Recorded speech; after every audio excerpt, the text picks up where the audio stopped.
안녕하세요. 오늘도 썰모아를 찾아주셔서 감사합니다. 구독과 좋아요, 알림 설정 부탁드려요. 오늘의 사연 읽어드릴게요. 제가 이래도 되는 건지 모르겠네요. 저는 40대 여자입니다. 결혼한 지 얼마 되지 않아서 과부가 된 지도 벌써 10년도 더 넘었네요. 25살. 꽃다운 나이에 정말 괜찮은 남자를 만나서 결혼을 했습니다. 연애 때부터 정말 저를 많이 아껴주고 사랑해 주었어요. 5살 나이 차이가 났습니다. 집안에 어느 정도 돈이 있던 사람이었고 본인도 능력이 있었어요. 그렇게 연애를 하다가 저에게 당신이 아직 어려서 그 나이에 누릴 것들을 내가 혹시나 막는 건 아닐까 걱정되어서 결혼하자 얘기를 하기까지 많이 망설여졌지만 빨리 당신과 함께 결혼해서 더 행복할 날들을 꿈꾸었으면 좋겠다고, 당신에게 행복한 가정을 만들어주고 싶다고 하더라고요. 제가 사고로 일찍 부모님이 돌아가시고 이혼해서 자랐거든요.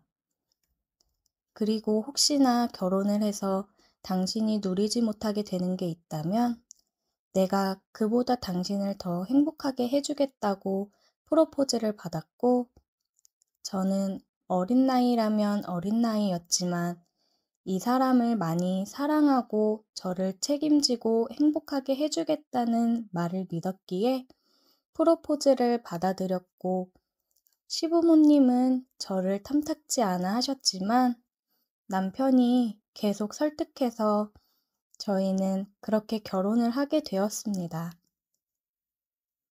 결혼을 해서 정말 행복한 나날들이었습니다. 아이에 대한 계획도 제가 어리기 때문에 아이는 천천히 갖자고 배려해주던 좋은 사람이었어요. 그런데 결혼을 하고 1년쯤 되었을 때 여름 휴가를 가기로 했었는데 남편이 회사에서 급하게 출장이 잡혀 2박 3일 정도 출장을 다녀온다고 했습니다. 거래가 안 될 거라고 생각했던 계약건이 있는데 왠지 다시 잘 될 것 같다면서 본인이 꼭 다녀와야 되는 출장이라고 미안하지만 휴가는 계약 마무리하고 와서 더 좋은 곳으로 가자고 했어요. 저는 알겠다고 필요한 짐을 챙기겠다고 했습니다. 그렇게 필요한 짐들을 챙겨서 출장을 다녀올 수 있게 준비를 했고, 남편은 제게 입맞추며 잘 다녀오겠다고 다녀와서 우리 좋은 곳으로 놀러 가자고 얘기해주고 그렇게 출장을 떠났습니다. 남편이 떠난 지 2시간쯤 되었을 때 전화가 왔어요. 경찰서인데 남편분이 사고가 나서 지금 위급한 상황으로 병원으로 이송 중이라고 하더라고요. 얼른 와보셔야 될 것 같다고. 전화를 받고 순간적으로 멍해지고 손, 발이 떨렸습니다. 저는 시아버지께 전화를 드렸고 시부모님과 함께 울면서 남편이 있는 병원까지 갔습니다. 저희가 병원에 도착했을 때 이미 남편은 숨을 거둔 후였습니다. 저는 그 자리에서 주저앉아 목 놓아 울었고 시아버님도 눈물을 흘리셨어요. 그리고 시어머니는 남편 죽음의 원인이 저라며 남편의 죽음을 저의 탓으로 몰아갔습니다. 반대하던 결혼 꾸역꾸역 하더니 집에 사람 하나 잘못 들어와서 내 아들을 잡아먹었다고 그렇게 남편 죽음에 대한 원망을 저에게 쏟아내셨어요. 마음의 상심이 크시니 모든 걸 다 감내했습니다. 남편 장례식을 치르고 집으로 돌아와서 남편의 흔적들을 보며 하염없이 눈물을 흘렸습니다. 또 이렇게 나에게서 가족이 떠나갔구나 싶더라고요.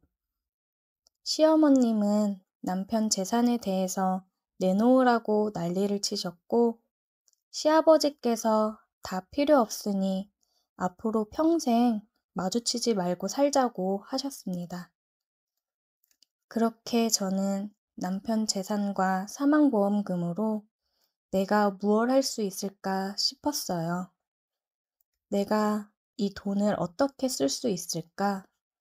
어떻게 써야 될까 고민을 하다가 가족들 품을 떠나서 새로운 시작을 하기 위해 상경한 학생들에게 저렴한 가격으로 지낼 수 있는 곳을 만들어 보자 싶어서 하숙집을 생각했습니다.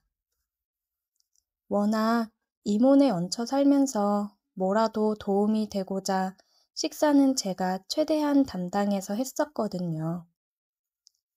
그래서 일단 식당에서 일을 시작했어요. 식당에서 일하면서 반찬하는 걸 좀 더 배워보자 싶었습니다. 그렇게 식당에서 2년 정도 일을 하고서 살고 있던 집을 정리했습니다. 그리고 하숙집을 시작했어요. 제가 지내는 방을 제외하고 5명이 지낼 수 있는 곳입니다. 제가 나이가 어렸던지라 25살 나이 학생들까지 받았었고, 제가 30살이 넘어가면서부터는 사회 초년생들까지 지낼 수 있게 26살까지 들어와서 살 수 있게 했어요. 나름 어린 나이에 운영하던 하숙집이라 제 스스로가 나이를 정해놓고 사람을 받았습니다. 벌써 하숙집을 운영한 지도 10년이 지나가네요. 아이들과 스스럼 없이 가까이 지내고 식사도 챙겨주면서 정말 제 가족같이 보살폈습니다. 집에서도 친구들도 이제 그만 다른 사람 만나도 되지 않겠냐고 얘기를 많이 했고, 여러 남자들이 많이 다가왔었지만 연애도 하고 싶지 않아 그냥 다 거절했었어요. 그냥 사람을 만나서 헤어지는 게 너무 무서웠습니다. 하숙집을 하면서 많은 하숙생들을 만나고 함께 지내면서 외로움도 못 느꼈어요. 가끔은 10대 아이들이 하숙집에 올 때가 있습니다. 가출을 해서 온 거죠. 그런 아이들을 안 받아주면 분명 다른 곳으로 가서 나쁜 생활을 할 수도 있고 나쁜 길로 빠질 수도 있을 거라 생각을 해서 하숙집에 받아줘서 끼니도 챙겨주고 이야기를 많이 합니다. 그러면서 집으로 다시 돌려보내는 경우도 많이 있었어요. 정말 한순간의 이탈이 인생을 좌지우지할 수도 있는 나이니까 너무 안타깝더라고요. 하숙집을 하면서 가족이 생긴 것 같아서 좋았습니다. 10대 아이들이 왔을 때는 정말 자식을 키우는 느낌이 들었었고, 다른 하숙생들도 마찬가지였습니다. 이모, 이모 하면서 하루 일과를 이야기해주는 친구들도 많았어요. 그리고 하숙 생활을 하면서 잘 돼서 나가는 청년들을 보면 너무 기분이 좋더라고요. 정말 하숙집을 하면서 너무 즐거웠고, 내가 이걸 함으로써 이렇게 버티고 살아갈 수 있구나를 깨달았습니다. 근데 얼마 전 새로 들어온 청년 때문에 마음이 너무 흔들리면서 심란합니다. 여느 사람들과 마찬가지로 식사를 챙겨주면서 저도 같이 먹는데 청년과 둘이 식사를 했던 적이 있습니다. 식사하면서 이야기를 나누다 보니 가정 이야기도 하게 되었는데 청년도 저와 같이 일찍이 부모님을 여의고 친척집에 얹혀 살다가 바로 군대를 다녀오고 1년간 대학 생활을 하다가 휴학하고 일을 하면서 등록금을 모으고 있다고 하더라고요. 그러면서 이 가격에 식사 제공까지 해줘서 너무 감사하다고 했어요. 저랑 같은 처지인 것 같아서 마음이 너무 쓰이더라고요. 저도 제 상황을 이야기했고 우리는 같은 아픔을 안고 있어서 그런지 마음이 많이 갔어요. 그렇게 저희는 서로 알게 모르게 의지하고 다른 하숙생들과는 조금 다른 특별한 마음을 가지고 지내게 되었습니다. 하숙집에서뿐만 아니라 가끔씩 둘이 영화를 보러 가기도 하고 밥을 먹으러 나가기도 하고 서로의 생일날이면 선물을 전해주기도 했어요. 뭔가 가족이 생긴 듯한 느낌이 들었고 솔직히 말하자면 남자로도 느껴졌습니다. 어린 하숙 청년을 두고 이런 감정을 갖는다는 게 제 자신도 너무 무섭고 겁이 났습니다. 이런 제 마음과 하숙 청년도 같은 마음이었을까요? 조금씩 하숙 청년이 저를 바라보는 눈빛이 이전과는 달라진 게 느껴졌습니다. 그리고 전보다 뭔가 저를 더 아껴주고 챙겨준다고 해야 될까요? 그래서 저는 이러다가는 안 되겠다 싶어서 조금씩 하숙 청년에게 거리를 두었습니다. 보통 식사를 차려서 다 같이 먹거나 하는데 식사를 차려주고 그냥 방으로 들어간다든지 하숙 청년이 보이면 최대한 피하고 하숙 청년이 오랜만에 영화나 보러 가자고 얘기할 때도 약속이 있다며 나가고 하면서 피하다 보니 하숙 청년도 제가 일부러 피하고 있구나 느껴졌나 봐요. 하숙 청년은 어느 날 저를 붙잡아 세우더니 얘기하더라고요. 혹시 자기 일부러 피하는 거냐고요. 그래서 저는 그런 거 아니라고 말을 하고 황급히 자리를 피하려고 했습니다.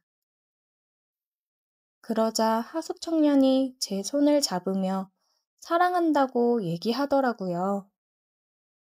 저를 만나서 마음이 너무 따뜻해졌다고 자기가 느낀 이 따뜻하고 행복한 마음을 저도 같이 느꼈으면 좋겠다고 얘기하면서 저를 품에 안았습니다.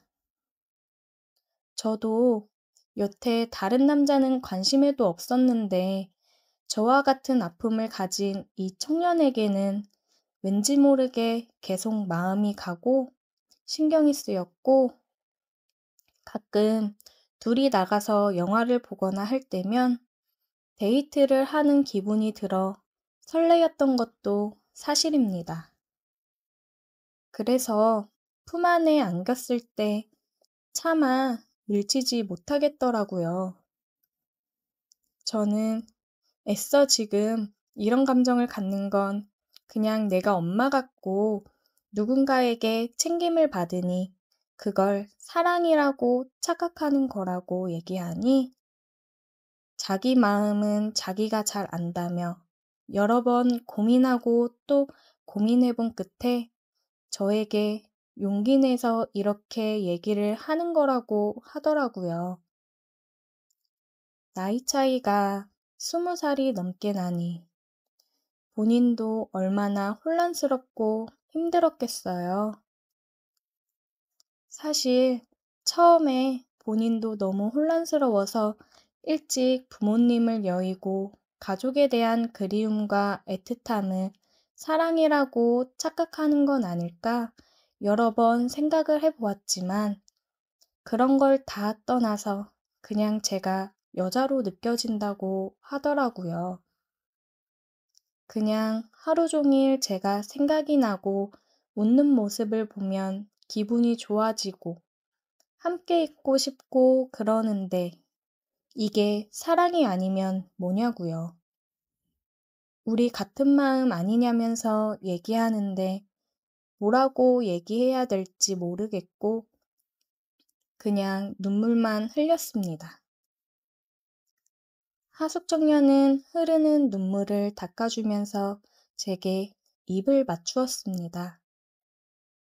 저는 조심스레 입을 맞춰오는 하숙청년을 거부할 수 없었습니다. 그렇게 저희는 키스를 하였고 키스가 끝난 후 하숙청년은 저를 보더니 다시 한번 사랑한다고 말해주었어요. 세상이 손가락질 한다고 해도 상관없다면서요. 저도 하숙청년에게 나도 사랑한다고 이야기했습니다.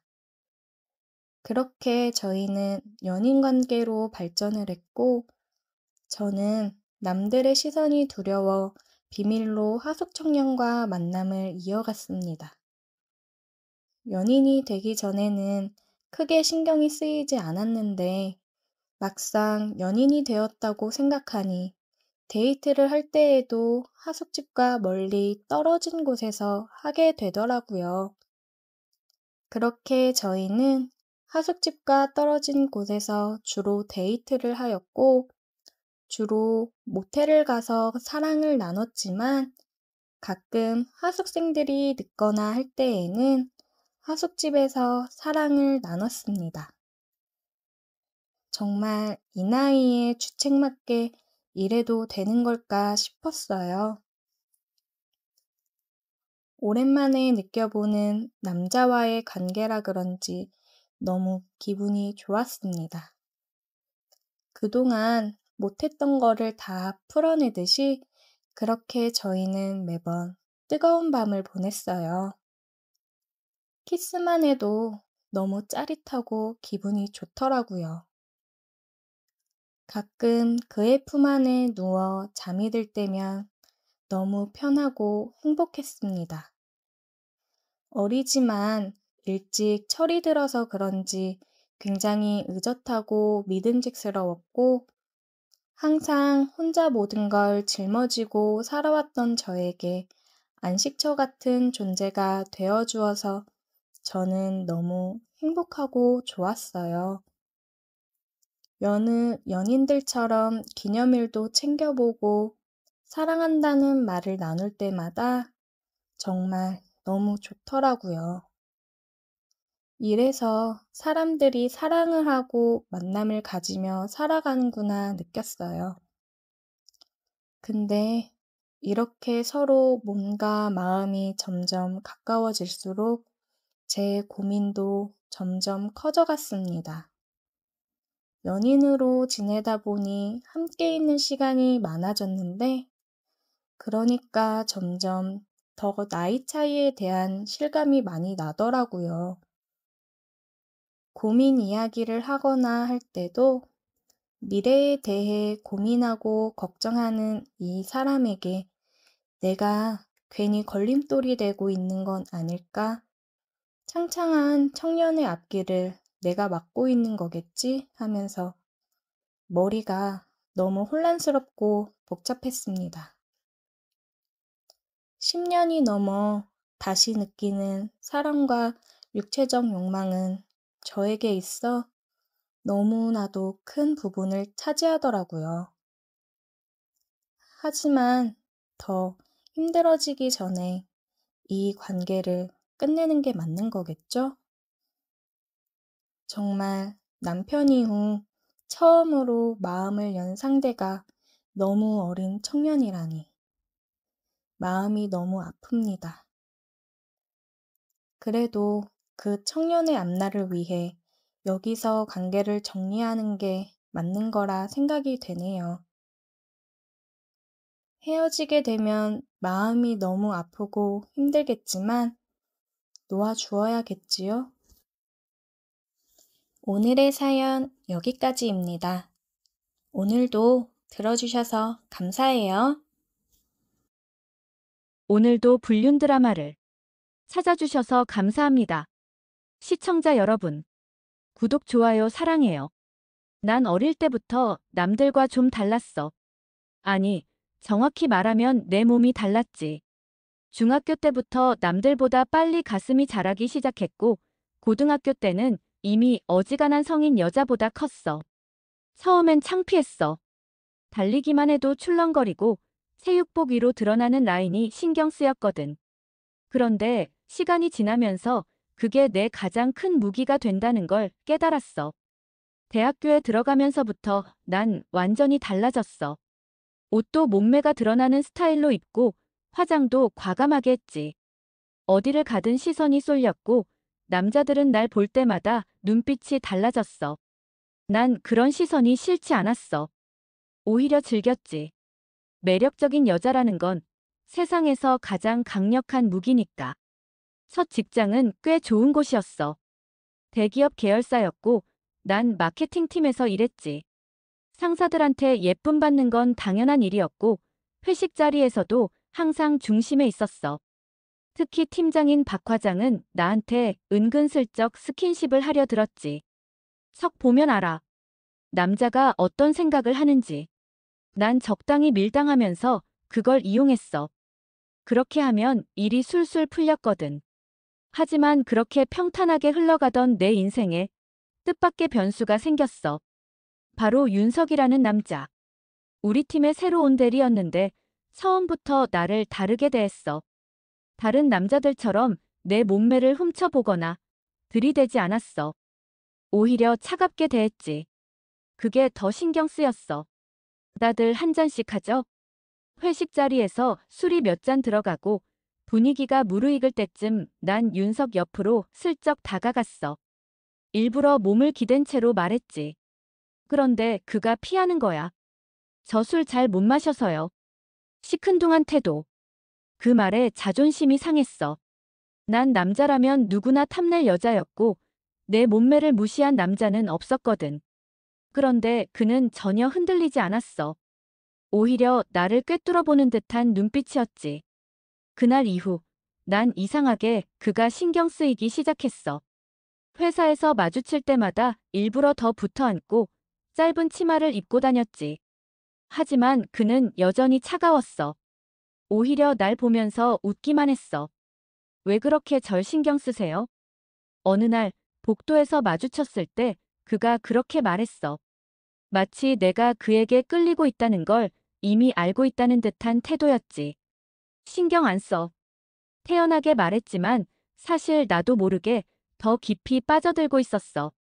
난 그를 갖고 싶었고 내 방식대로 유혹할 작정이었지. 그런데 내가 예상 못한 일이 벌어졌어. 그의 여자친구가 찾아온 거야. 그 순간 내 안에서 묘한 감정이 피어올랐어. 단순한 질투가 아니었어. 오히려 더 강한 욕망이었지. 난 원래 남의 것을 탐하는 걸 좋아했거든. 난 조용히 웃으며 더 깊숙이 그의 삶에 들어가기로 결심했어. 며칠 후 회사 근처 카페에서 윤석과 그의 여자친구를 마주쳤어. 일부러 그가 앉아있는 방향으로 걸어가면서 최대한 천천히 자연스럽게 몸매가 드러나도록 움직였지. 그리고 그 순간 내 예상대로 윤석이 나를 봤어.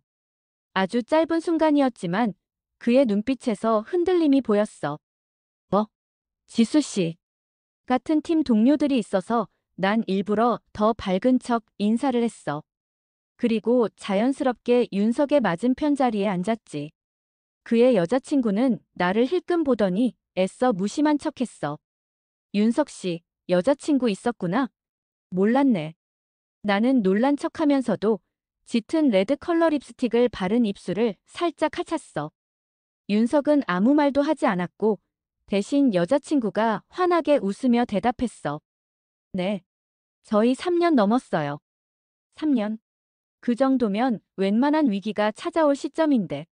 나는 속으로 피식 웃었어. 남녀 사이에서 가장 위험한 게 뭔지 알아? 권태야. 그리고 권태를 흔드는 가장 효과적인 방법이 뭔지 알아? 바로 나 같은 여자가 나타나는 거지.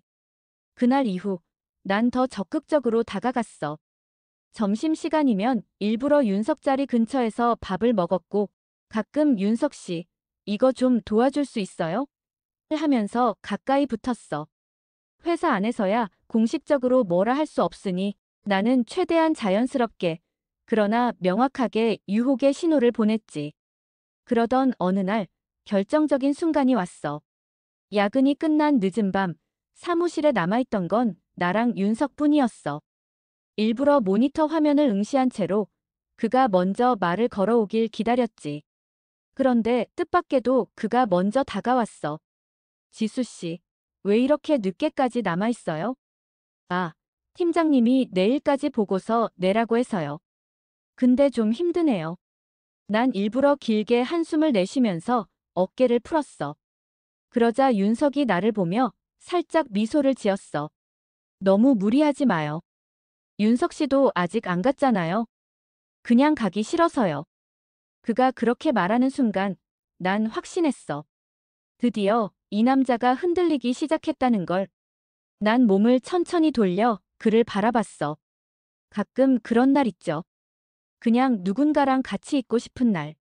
그 말에 윤석이 잠깐 입술을 깨물었어. 그리고 한순간 사무실 안의 공기가 묘하게 달라졌어. 그렇게 시작된 거야. 내가 원하던 게임이. 그날 이후 난 더 대담해졌어.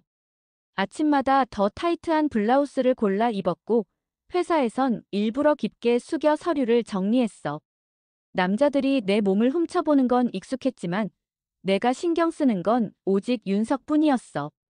지수 씨, 오늘 옷 스타일이 좀 다르네요. 윤석이 내 옆을 지나가며 조용히 한마디 던졌어. 관심 없는 척하면서도 내 변화를 눈치챘다는 뜻이지. 나는 천천히 몸을 돌려 그를 바라보며 의미심장한 미소를 지었어. 응, 뭐가 달라요? 그냥 더 눈에 띄는 것 같아서요. 그 말 한마디면 충분했어. 남자는 원래 직접적인 말보다 애매한 상황에서 더 끌리는 법이거든. 난 그걸 너무 잘 알고 있었어. 점심시간이 되자 일부러 윤석이 앉은 테이블로 다가갔어. 팀원들이랑 앉아 있었지만 상관없었어. 난 태연하게 그 옆에 앉아 물을 마시는 척하며 블라우스 단추를 살짝 풀었어. 오늘 날씨 너무 덥지 않아요? 내 손끝이 가슴께로 가서 살짝 문질렀고 윤석의 시선이 아주 잠깐 내려갔다가 다시 올라오는 걸 놓치지 않았어. 딱 한순간이었지만 그거면 충분했어. 남자는 눈으로는 아무렇지 않은 척해도 머릿속은 다르거든. 그날 저녁 야근을 마치고 사무실을 나서려는데 윤석이 먼저 나에게 말을 걸었어. 지수 씨, 차 없죠? 집까지 데려다 줄까요? 드디어 왔구나 싶었어. 나를 뿌리칠 수도 있었지만 결국 이렇게 다가오잖아. 난 살짝 웃으며 고개를 끄덕였어. 그럼 신세 좀 질까요?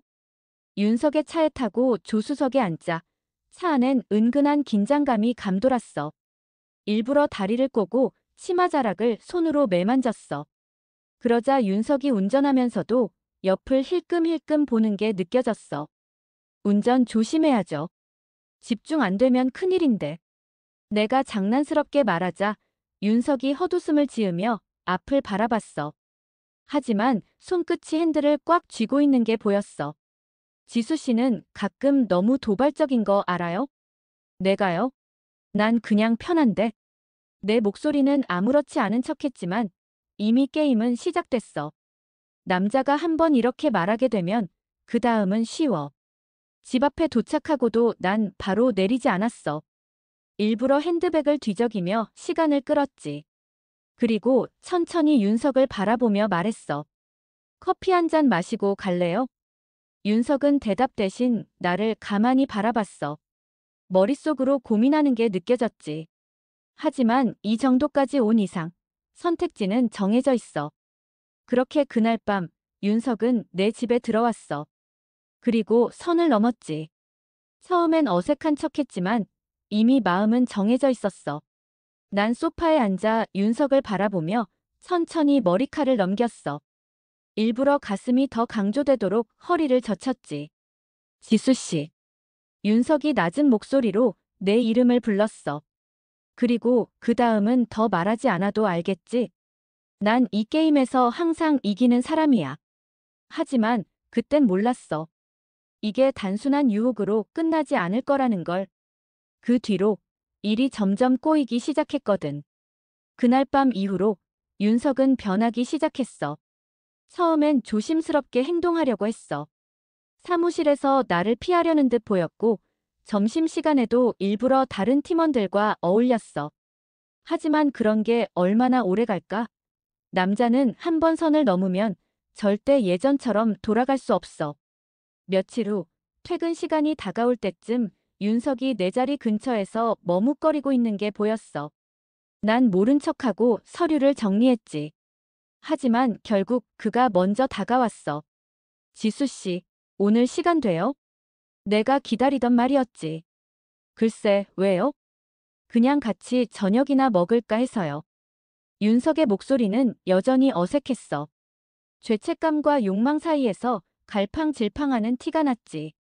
난 그런 남자를 너무 잘 알아. 오히려 그런 상태일 때가 가장 흔들리기 쉽거든. 좋아요. 어디 갈까요? 난 태연한 척하면서 핸드백을 들었어. 그리고 퇴근하는 팀원들 앞에서 아무렇지 않게 윤석과 함께 엘리베이터를 탔어. 그날 저녁, 우리는 회사 근처의 한 조용한 레스토랑에서 마주 앉았어. 분위기가 은근했지. 와인 한 잔씩을 시켜놓고 윤석은 계속 나를 피하려는 듯 했지만 결국 대화를 시작했어. 우리 이런 관계 계속 유지하는 게 맞을까요? 난 와인잔을 들어 한 모금 마시고 천천히 웃었어. 맞고 틀리고의 문제가 아니라 하고 싶냐 아니냐의 문제 아니야? 그렇긴 한데. 윤석은 말끝을 흐렸어. 하지만 그 눈빛 속엔 이미 답이 있었어. 난 천천히 몸을 앞으로 기울이며 낮은 목소리로 말했어. 솔직히 말해봐. 후회해. 윤석은 내 눈을 피하려 했지만 결국 정면으로 바라봤어. 그리고 아주 조용히 고개를 저었어. 아니, 후회 안 해. 그 한마디면 충분했어. 난 다시 미소를 지으며 와인잔을 내려놓고 윤석을 가만히 바라봤어. 그럼 생각 너무 복잡하게 하지 마. 어차피 마음 가는 대로 하게 돼 있어. 그날 이후 우리는 숨길 필요도 없이 관계를 이어갔어. 퇴근 후에 자연스럽게 함께 나가는 일이 많아졌고 주말이면 조심스럽게 따로 만나기도 했어. 윤석은 처음엔 불안해했지만 결국 나를 거부할 수 없었어. 그는 나를 원했으니까. 그리고 난 그걸 너무 잘 알고 있었어. 그런데 예상하지 못한 일이 벌어졌어. 그의 여자친구가 우리를 의심하기 시작한 거야. 어느 날 점심시간에 카페에서 혼자 커피를 마시고 있는데 낯선 번호로 전화가 왔어. 받자마자 들려온 목소리는 낯설지 않은 여자였어. 안녕하세요. 윤석 씨 여자친구예요. 나는 피식 웃었어. 드디어 올 게 왔구나. 무슨 일이세요? 우리 잠깐 만날 수 있을까요? 그녀의 목소리는 떨리고 있었어. 하지만 난 당황하지 않았어. 오히려 더 흥미로웠지. 좋아요. 어디로 갈까요? 우린 회사 근처 카페에서 마주 앉았어. 그녀는 초조한 듯 커피잔을 만지작거리며 입을 열었어. 저 솔직하게 말할게요. 윤석 씨랑 무슨 관계예요? 나는 그녀의 눈을 바라보며 천천히 미소를 지었어. 어떤 관계라고 생각하세요? 그녀는 움찔했어. 그리고 마치 모든 걸 알고 있다는 듯한 표정을 지었어. 둘이 함께 있는 걸 봤어요. 몇 번이나. 그제야 나는 가볍게 웃으며 머리를 넘겼어. 그리고 천천히 아주 솔직하게 말했어. 그럼 대답을 듣고 싶으세요? 아니면 그냥 모른 척하고 싶으세요? 그녀는 아무 말도 하지 못했어. 그리고 그 순간 난 확신했어. 이제 게임은 본격적으로 시작된 거야. 그날 이후 그녀는 나를 감시하기 시작했어. 출근길에 마주치면 일부러 모르는 척 지나쳤지만 그녀의 눈빛엔 날카로운 경계심이 서려 있었어. 점심시간이면 회사 근처를 어슬렁거렸고 윤석과 내가 같은 엘리베이터를 타는 순간에도 그 시선을 절대 거두지 않았지. 하지만 나한테 그 정도 견제는 아무것도 아니었어. 오히려 더 자극이 될 뿐이었지. 그러던 어느 날 퇴근 시간이 조금 지나서 윤석에게 연락이 왔어. 지수 씨, 잠깐 볼 수 있어요?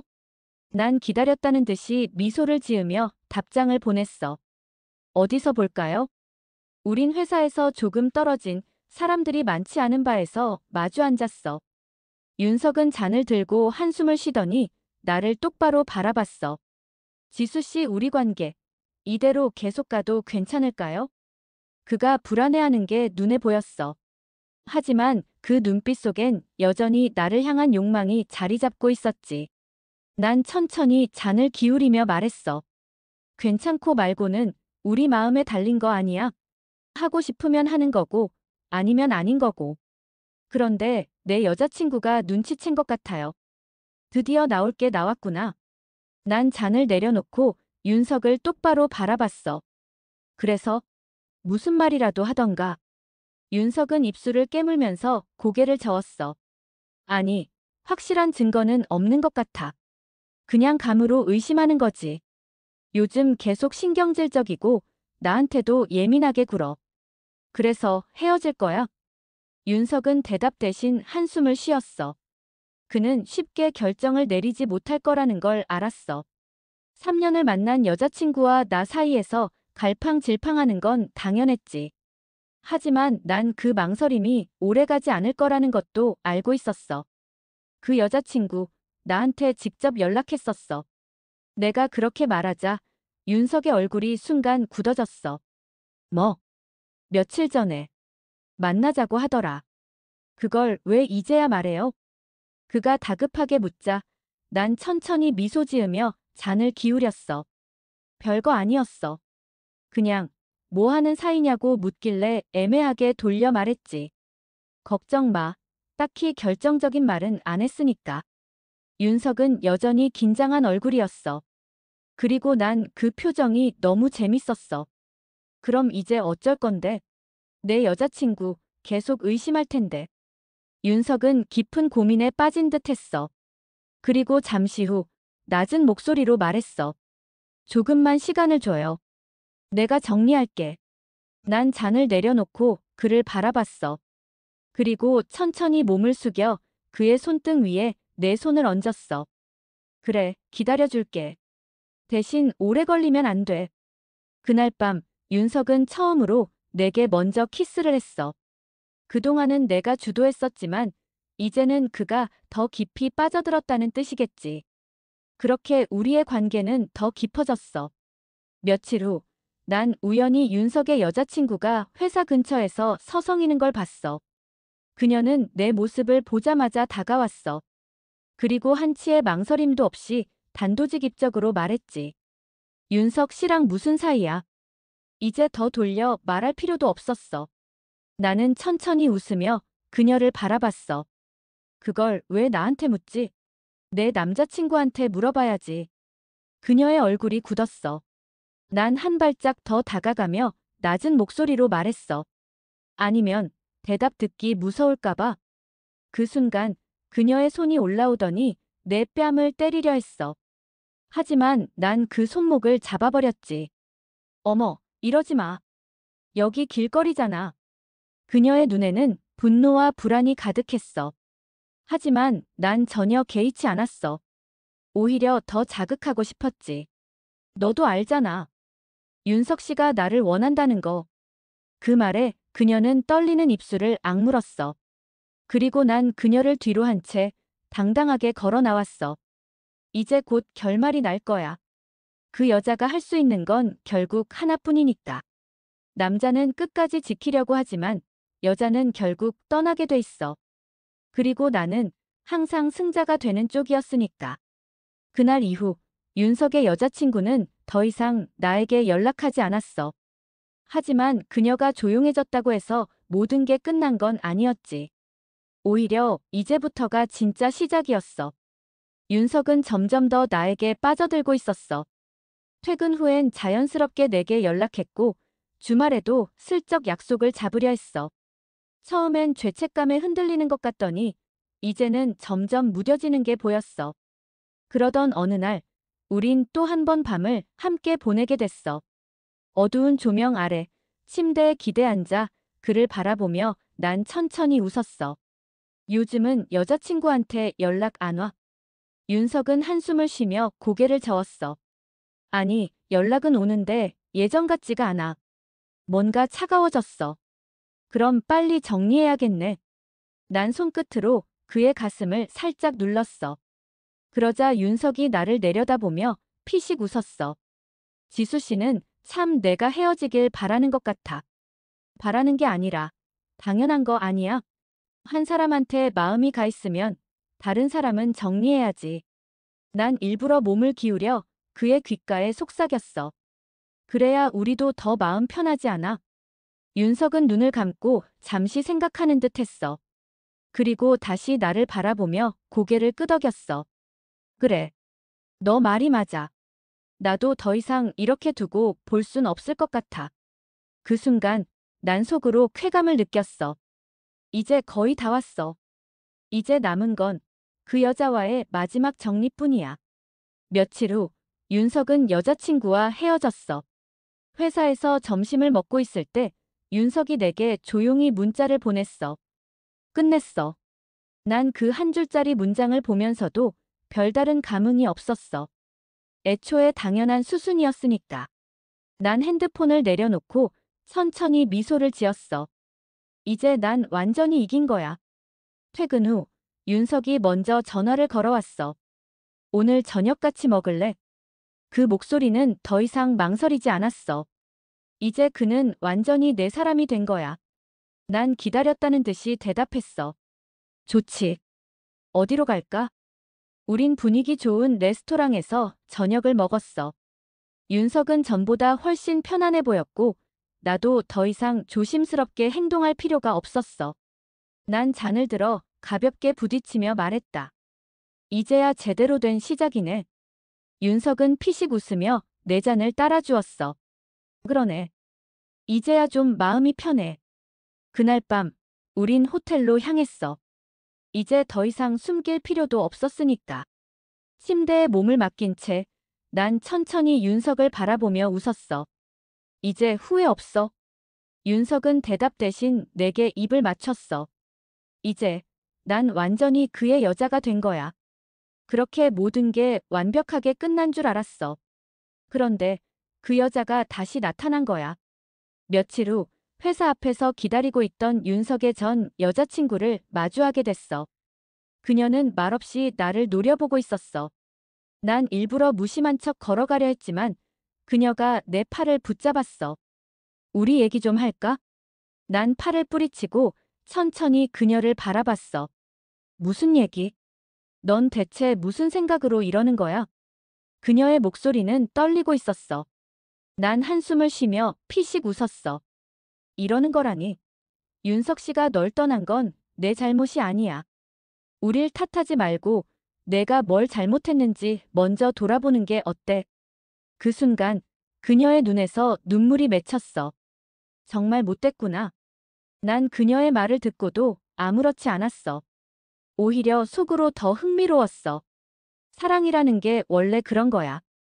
더 강한 사람이 이기는 거지. 난 그녀를 뒤로 하고 걸어 나왔어. 이제 더 이상 그녀는 내 상대가 아니었으니까. 그런데 정말 끝난 걸까? 그때는 몰랐어.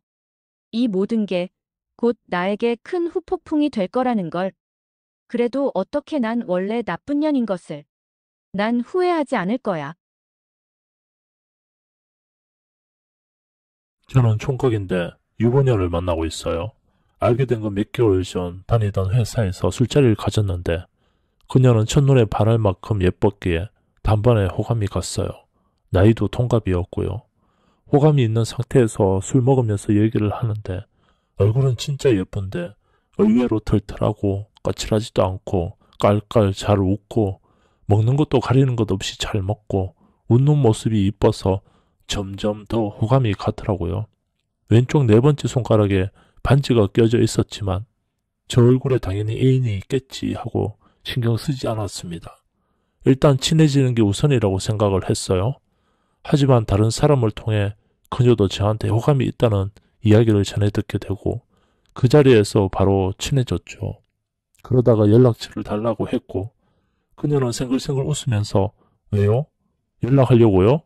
너무 빠른데? 우리 아직은 안 되는데? 이런 식으로 놀리는 것 같이 하면서 겨우 얻어냈죠. 이후로 전 심하게 대시했고 연락했고 만났고 그녀도 절 대하는 게 적극적이었어요. 그렇게 만나길 몇 개월 이제 물어봐야겠다 싶어서 남자친구랑은 얼마나 사귀었냐고 조심스레 물어봤습니다. 그랬더니 그녀 입에서 나온 말은 남자친구는 없는데 남편은 있다는 말이었습니다. 전 놀랄 수밖에 없었죠. 남자친구가 있는 줄 알았는데 그 반지는 결혼 반지였고 남편이었습니다. 그녀 남편은 7살 연상이었고 대기업에 다니는 능력도 좋고 집안도 좋아 단 한 번도 그녀를 고생시키지 않았던 남편인데 하나의 단점이 있다면 여러 가지 취미생활을 즐기느라 늘 그녀를 외롭게 한다는 거였습니다.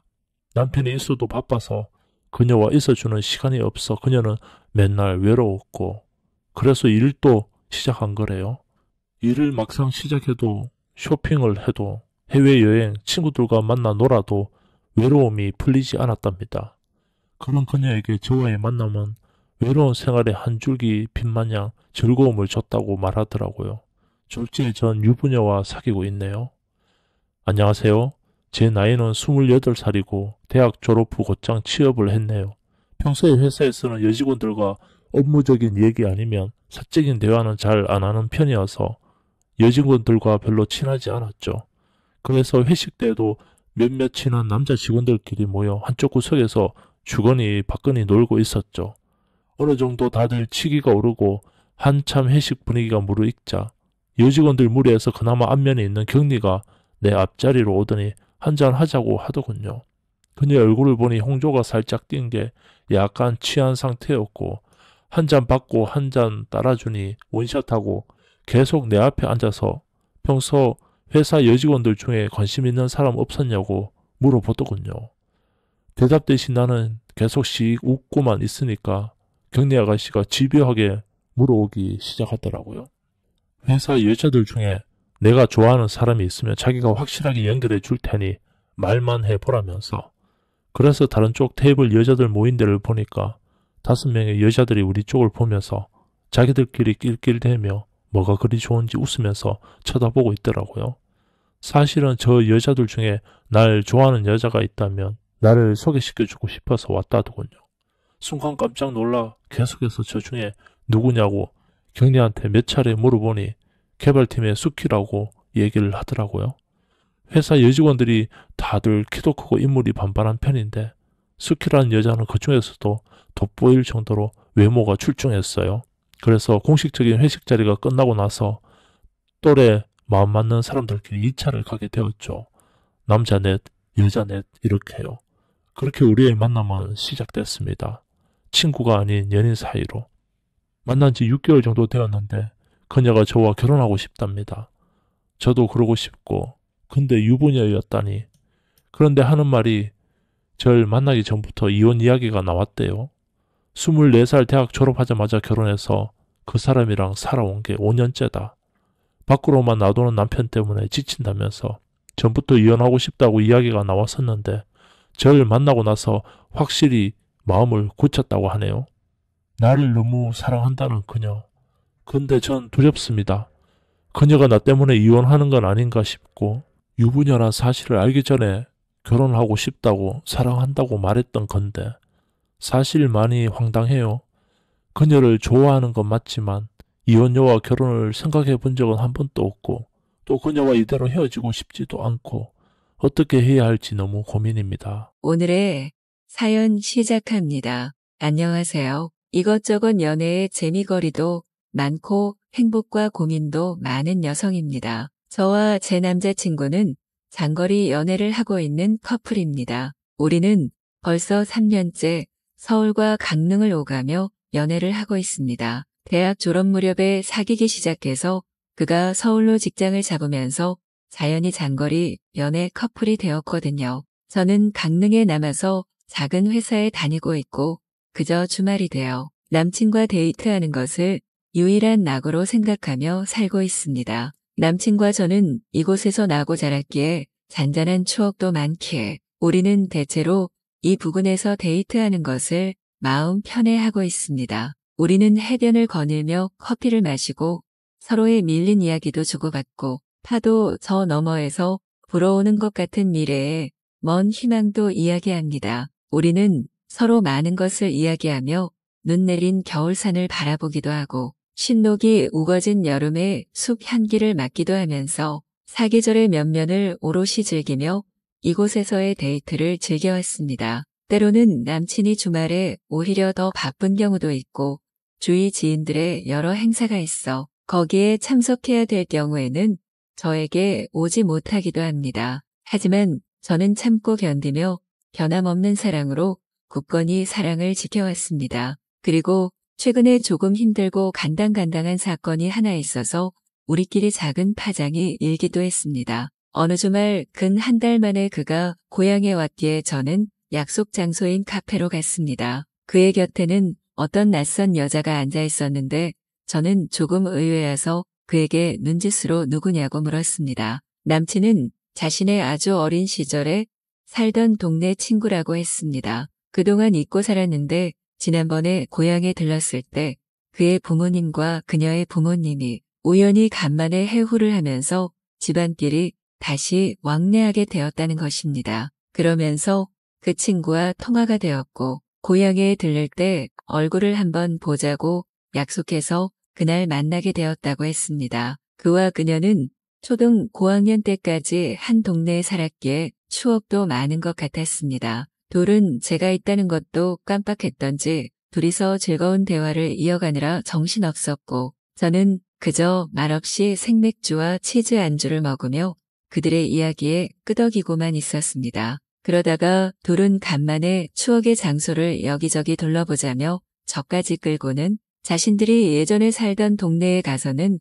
초등학교 앞에도 가보고 시장 어귀에 이곳저곳에도 들렀습니다. 저는 그들의 대화에 끼지 못한 채 멀찍이 서서 따라다니며 토요일을 전부 보내야 했습니다. 그리고 다음 날인 일요일이 되자 그는 어제는 미안했었다며 제게 아침 일찍 전화해 왔습니다. 그리고 오전부터 종일 오붓하게 데이트하고 오후 늦게 자신은 서울로 올라가겠다고 했습니다. 그래서 저는 들뜬 마음으로 황급히 외출 준비를 하고 약속 장소에 나갔습니다. 그런데 너무 기가 막힌 상황이 벌어져 있더군요. 그 자리에 전날에 그 여자가 또 나와 있었던 것입니다. 남친도 생각지 못한 상황에 어쩔 줄 몰라 하며 제게 미안한 눈치를 보냈고 저는 화가 나서 죽을 것 같았지만 참고 표정 관리를 해야 했습니다. 아무리 눈치가 없고 바보 같은 여자라도 주말 데이트를 하는 커플의 마음을 그렇게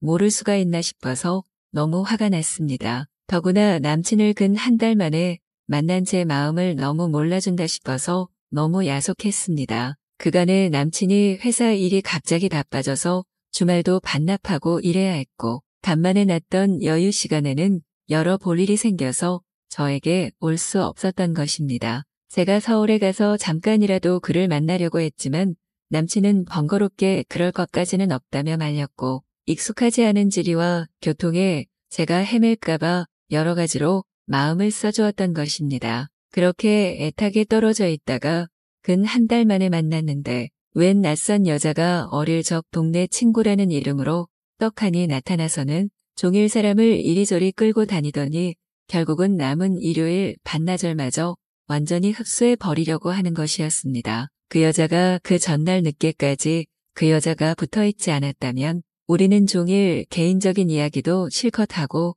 밀린 애정 표현도 원 없이 했을 것입니다. 그런데 그 여자는 바보도 이만저만 바보가 아니었던지 그런 우리 마음을 전혀 못 헤아리고 있더군요. 최소한 젊은 남녀가 오래 떨어져 있다가 간만에 만났으니 얼마나 보고 싶고 단둘이만 있고 싶을까 하는 생각 정도는 할 수 있는 것 아닌가 싶어서 너무 화가 나더군요. 남친도 그런 제 마음을 알았던지 그 여자에게 대충 말을 돌려 넌지시 언지를 주어 빨리 보내려고 하는 눈치더군요. 그런데 얼마나 답답한 여자인지 남친의 그런 노력에도 아랑곳 없이 모든 상황을 자기 위주로 막 끌고 가고 심지어는 전날에 이어서 그날까지 자신이 먹고 마시고 즐기는 모든 비용까지 남친이 또 내게 만들더군요. 저는 남친의 월급이 빠난 것도 알고 있고 백지에서 이리저리 돈 들 것이 많단 것도 알고 있기에 계산하려던 남친에게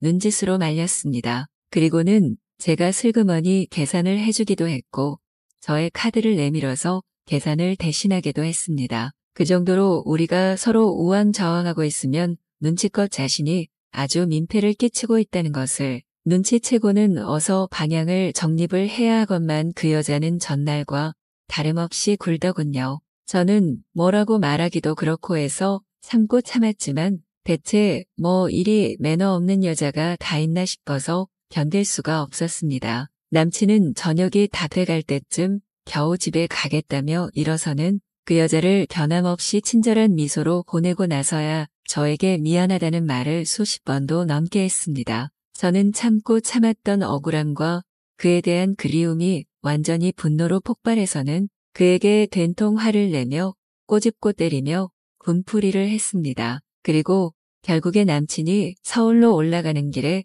제가 따라가기로 작정했습니다. 되도록 오랫동안 차 안에서 함께 이야기할 수 있게 그나마 좀 느리게 가는 것으로 골라서 표를 끊었고 우리는 차 안에서 많은 이야기를 속삭이고 미뤄두었던 애정행각도 몰래 했습니다. 그리고 서울에 도착했을 때 제가 그대로 돌아가기가 싫어서 미적대는 것을 남친이 눈치채고는 근처에서 함께 밤을 보내며 미뤘던 사랑을 나눴고 다음날 새벽에 그는 회사로 바로 출근하고 저는 회사에 전화로 결근을 이야기했습니다. 그리고 저는 그날 낮에는 혼자 서울 관광을 하다가 그가 저녁에 퇴근할 무렵에 다시 만나서 조용히 오붓한 마음으로 함께 저녁을 먹고는 다시 둘만 있을 곳으로 들어가서 아주 달콤한 시간을 보냈습니다. 그런 후에 저 혼자 밤차로 다시 강릉으로 돌아오는 내내 이런저런 생각을 했습니다. 그가 그동안 참 바쁘게 저를 만나러 왔고 여러 가지 복잡한 일을 해결하면서도 제게 싫은 내색을 하지 않으며 꾸준히 만남을 이어왔구나 하는 생각도 들었습니다. 그리고 이제는 그가 저를 한번 만나러 오면 그 다음 한 번은 제가 그를 만나러 가는 방식으로 하면서 서로의 힘든 점을 조금이라도 덜어줘야겠다는 생각을 했습니다. 늘 저를 챙겨주고 남에게 친절한 남친인데 정작 자신은 아무리 힘들어도 남에게 싫은 내색 없이 지내왔구나 싶어서 마음이 짠해졌습니다. 그리고 그 일을 계기로 우리는 더 절실하게 서로를 배려하는 연인이 될 수 있었습니다. 오늘의 사연 시작합니다. 안녕하세요. 20대 후반 남자입니다. 원룸 아래층에 사는 그녀와의 이야기를 사연으로 한번 보내봅니다. 대학교를 졸업하고 본가에 내려와 몇 달을 놀다가 원하는 기업에는 취직도 안 되고 시간만 낭비하는 것 같아 여기저기 이력서를 써보다가 서울에 있는 한 외국계 기업에 우연찮게 취직이 되었습니다. 외국계 기업이라고 저는 주변에서 야근도 없고 자유로운 회사 분위기가 장점이라는 말을 들었는데 제가 입사한 회사는 꼭 그렇지만도 않더라고요. 업무 자체는 어려운 게 없는데 너무 급작스럽게 생기는 일이 많아 야근이 굉장히 많은 편이었지요. 인수인계 해주던 옆자리 사수의 말로는 이 업종이 수요는 많기 때문에 잘 배워두면 관련 업계로 이직할 때 메리트가 있다는 설득에 힘든 걸 참아보기로 했습니다. 그래도 부품 꿈을 안고 상경했는데 사나이가 칼을 뽑았으면 뭐라도 썰어보겠다는 마음가짐으로 버텼죠. 물론 아직도 버티고 있습니다. 생각보다 이직의 기회는 쉽게 오질 않았네요. 아무튼 저는 회사에서 조금 거리가 먼 원룸촌에 살았습니다. 부모님이 취직 선물이라고 차를 한 대 사주셨기 때문에 집세가 조금이라도 싼 곳에서 살며 악착같이 돈을 모으기로 한 결정이었어요. 대학생보다는 직장인이 많은 원룸촌이었는데 단 하나 불편한 점이 있었습니다. 그것은 주차 문제였지. 원룸촌이라 주차 공간이 되게 협소한데 건물 옆으로 차를 2대 정도 나란히 될 수 있는 공간이 있었습니다. 집주인 아저씨와 쇼부를 쳐서 한 달에 5만 원을 더 내고 그 두 자리 제가 다 쓰기로 합의를 봤습니다. 두 자리를 다 쓰게 된 이유는 차를 일렬로 주차를 해야 했는데 회사 특성상 야근도 많지만 새벽에 출근하는 경우가 있는데 차를 안쪽에 주차시키면 제 차가 못 빠져나올 수도 있기 때문이었어요. 그렇게 몇 달을 아무 소동 없이 잘 지내고 있는데 어느 날 퇴근하고 제 자리 안쪽에 하얀색 승용차가 주차되어 있었습니다. 집주인 아저씨 아들 내미가 놀러 왔나 싶어서 그러려니 하고 앞쪽에다가 주차를 하고 야근으로 지친 몸을 늦잠을 자면서 풀고 있었죠. 한참 꿀맛 같은 늦잠을 즐기고 있는데 모르는 번호로 전화가 한 통 오더라고요. 전화를 받았더니 여자 목소리가 들려왔습니다. 이 이야기의 주인공 그녀였어요. 차를 빼야 되는데 제 차가 막고 있어서 못 나간다고 하더라고요. 잠을 방해받은 데다가 제 전용 주차장에 차를 대놓고선 차를 빼달라는 그녀의 요구에 굉장히 기분이 안 좋더라고요. 내 자리에 대놓고 무슨 소리냐고 한마디 하려고 내려갔는데 내 차 앞에 서서 어쩔 줄 몰라 하는 그녀를 보니 화난 게 마법같이 싹 사라지더라고요. 올림머리에 정장이 엄청 잘 어울리는 아름다운 분이었습니다. 그녀를 보자마자 차를 이렇게 대서 죄송하다고 제가 먼저 사과하고는 차를 빼줬어요. 그렇게 그녀가 떠난 자리를 멍하니 바라보다가 그래도 이 주차장은 내 자리인데 어떻게 된 일이냐고 집주인 아저씨한테 전화해서 따져 물었습니다. 집주인 아저씨가 난감한 듯이 대답을 하면서 한 번만 사정을 봐달라고 하더라고요. 주차장이 없으면 이사를 안 오겠다는 그녀의 요구에 급한 대로 제 자리를 내어준 거라고 설명하는데 어이가 없어서 계속 따졌더니 아저씨가 쿨하게 그동안 주차비 명목으로 들였던 돈을 일부 저에게 돌려주시고 주차 비용은 앞으로 반만 받겠다고 하는 말에 그러기로 했습니다. 그녀와 집주인 아저씨도 어느 정도 이야기가 끝난 것 같더라고요. 아무튼 그 자리는 제가 먼저 사용하던 자리였기에 그녀도 아저씨 말에 수긍하고 그렇게 같이 공유하게 되었습니다. 문제는 제가 외국에 있는 본사로 3주간 출장을 발령받게 된 그날로 시작됩니다. 그녀의 차가 며칠째 안쪽에 주차돼 있는 상태에서 내 차가 그녀 차 앞에 주차가 되어 있는데 이대로 제가 가버리면 그녀는 차를 쓸 수가 없잖아요. 그래서 차 앞 유리에 적혀있는 전화번호로 전화를 걸었는데 그녀 역시 출장 중이었더라고요. 당장 저는 내일 모레 출장을 가게 되었는데 그녀는 5일 뒤에야 돌아온다고 하더라고요. 그래서 그럼 3주 동안은 차를 못 쓰시겠다고 어쩔 수 없겠다고 하니 그녀가 거의 울 듯한 목소리로 제발 그러지 말아달라고 하는 거였어요. 그렇다고 제가 비싼 주차비를 내고 제 차를 다른 곳에다가 옮겨 놓을 이유도 없잖아요. 차선책으로 집주인 아저씨한테라도 키를 맡겨서 그녀가 돌아오면 차를 빼달라고 부탁드리려고 전화를 해봤는데 아저씨도 다음 주까지는 못 들어온다고 하시는 거예요. 이러지도 저러지도 못하는 상황에서 결국 저는 그녀에게 제 방 비밀번호를 알려줬습니다. 문 앞에 제 차 키를 두고 갈 테니 돌아오시면 차를 직접 옮겨달라고 말해줬지요. 그녀가 그래도 되나요? 라고 하며 엄청 고마워하는 게 느껴지더라고요. 뭐 어쩔 수 있나요? 라고 대답하고 저는 그렇게 출장길에 올랐습니다. 출장 가 있는 동안에도 조금 불안하기는 했는데 아무것도 없는 제 방에서 뭘 훔쳐갈 거나 있겠냐고 불안한 마음을 억지로 눌렀죠. 그렇게 길고 긴 출장이 끝나고 집에 돌아왔습니다. 돌아왔더니 역시 제 차가 안쪽으로 들어가 있고 그녀의 차가 바깥쪽으로 옮겨져 있더라고요. 잘 옮겼나 보다 하고 집에 들어와서 냉장고를 열어봤는데 비타민 D 드링크가 한가득 들어있더라고요. 나름 저에 대한 보답이라고 생각하고 한 병 마셨습니다. 여자가 냉장고에 무언가를 넣어준다는 게 이렇게 가슴이 따뜻해지는 상황이라는 걸 처음 알았네요. 아무튼 그렇게 지내다가 계단에서 만나면 인사랑 잡담 정도는 나누는 사이로 발전하게 되었습니다. 회사에서 또 갑작스러운 업무가 생겨 새벽녘에 회사에 나가봐야 하는 일이 생겨서 밖으로 나갔더니 맙소사. 이번엔 그녀 차가 바깥쪽에서 제 차를 막고 있는 거 아니겠어요? 그 당시 시각이 새벽 4시 30분 잠을 깨울까 말까 고민하다가 그렇다고 택시 타고 회사에 갈 순 없으니 염치불구하고 전화를 걸었습니다. 처음에는 소리샘으로 연결되다가 계속해서 거니 잠이 덜 깬 목소리로 전화를 받더라고요. 사정이 이러이러하니 차를 빼달라고 곧바로 말을 했는데 자기가 지금 화장도 못하고 엉망이라고 난감해하면서 안 된다는 듯이 이야기하더라고요.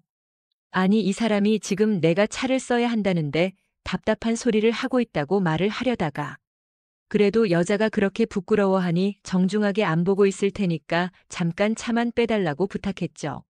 그녀가 생각을 하는 듯 아무 말도 않고 있다가 저보고 자기 방 앞까지만 와달라고 하더라고요. 급해 죽겠는데 이 사람이 장난하나 싶어서 후다닥 뛰어 올라갔습니다. 문이 살짝 열리더니 문틈으로 가늘고 긴 새하얀 손이 쑥 나오더라고요.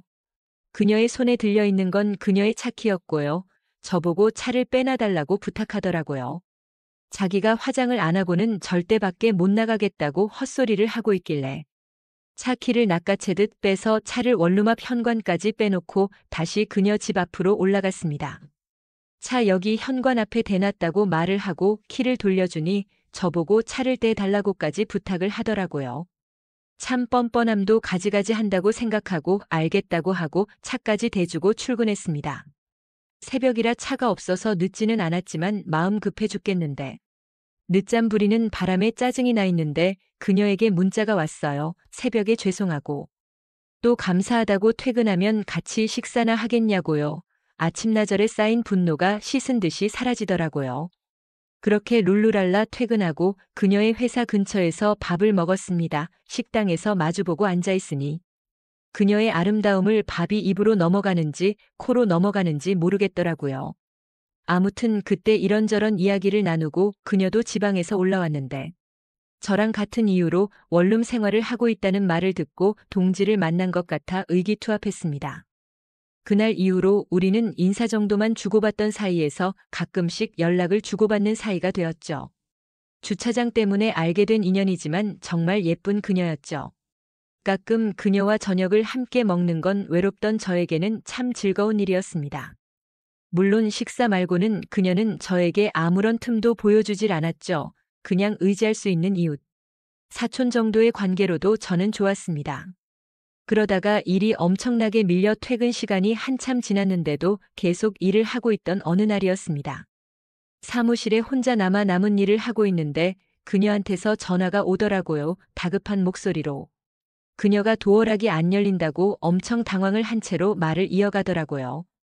배터리가 나갔을 테니 건널목 지나서 편의점 가서 9V짜리 건전지 사오고 밑에 쪽 열면 켜져 있는 대로 다시 끼면 될 거라고 설명을 했는데 그녀는 9V짜리 건전지부터 생소해 하더라고요. 걱정돼서 잘하고 있냐고 물어보니 아마도 잘하고 있는 것 같아요 라는 의미심장한 답변을 들었습니다.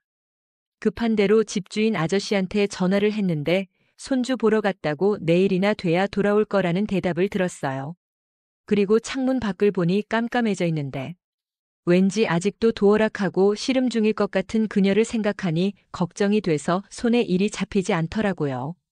곧바로 전화기를 들어 그녀에게 전화했습니다.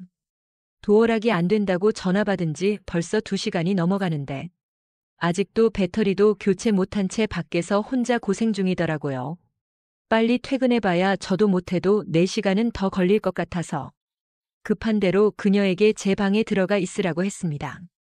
정말 그래도 되냐고 물어보는 그녀에게 밖에 있는 거보단 그 편이 안전할 거라고 안심시키고는 저는 다시 업무에 집중했죠. 그렇게 마무리 짓고 퇴근하고 집 앞에 도착했습니다. 제 집에 들어가는데도 왠지 모르게 초인종 먼저 눌러야 할 것 같아서 초인종을 눌렀죠. 아무도 나오지 않더라고요. 그래서 번호를 누르고 방으로 들어갔는데 그녀가 제 침대에서 잠을 자고 있더라고요. 그녀가 깨지 않게 살금살금 들어가 씻고 나와서 자고 있는 그녀를 흐뭇하게 내려다봤습니다. 화장을 지우지 않은 채 잠을 자고 있는 그녀의 맨 얼굴이 너무 궁금해지더라고요. 얼마나 달라지기에 화장도 안 지우고 외간 남자 침대 위에서 세상 모르고 자고 있는 그녀를 보고 있으니까요. 그렇게 숨죽여 그녀의 자는 모습을 보고 있으니 왠지 모르게 심장이 콩닥콩닥해지고 가까이서 그녀를 보고 싶다는 마음이 생겨 그녀의 얼굴로 가까이 향했습니다. 살며시 느껴지는 샴푸 향기가 제 마음을 설레게 했지요. 그렇게 그녀를 뚫어져라 쳐다보고 있는데 그녀의 입꼬리가 실룩실룩 움직이기 시작하더니 이내 터져나오는 웃음을 참지 못하고 소리내서 웃더라고요. 당황한 저는 뒤로 넘어지면서 엉덩방아를 찧었습니다. 제가 들어오는 소리를 듣고 잠에서 깼는데 그녀도 이런 상황이 처음이라 저를 어떻게 맞아야 할지 애매해서 누워서 자는 척을 하고 있었다고 하네요. 그런데 점점 가까워지는 저를 보니 터져나오는 웃음을 참을 수가 없었다고 말해주는데 이내 곧 서로 가까워진 얼굴 사이에서 눈이 마주치게 되었고 그녀는 눈을 감고 아무 말하지 않고 있더라고요. 곧바로 저는 그녀에게 입을 맞추었고 그렇게 황홀한 시간을 보냈습니다. 다음 날 아침이 돼서야 그녀는 그녀의 방으로 돌아갔습니다. 방금 있었던 일을 멍하니 생각하다가 그냥 그녀의 향기가 남아있는 침대 위에서 늦은 잠을 청했습니다. 그렇게 우리는 이웃보다는 좀 더 깊은 관계가 되었고 때로는 내 방에서 때로는 그녀의 방에서 시간을 보내고 또 가끔은 저의 차에서 혹은 그녀의 차를 타고 같이 여기저기 다녔습니다. 주차장이 맺어준 인연인 그녀와 저는 곧 결혼을 할 예정입니다. 하지만 한 가지 아직도 그녀는 저에게 그녀의 화장 지운 얼굴을 보여준 적이 없습니다. 언젠가 그녀의 맨 얼굴을 보게 된다면 제가 후기 남겨드릴게요. 지루한 이야기 끝까지 들어주셔서 감사합니다. 오늘의 사연은 여기까지네요. 긴 사연 끝까지 들어주셔서 감사합니다. 구독과 좋아요 잊지 말아주세요.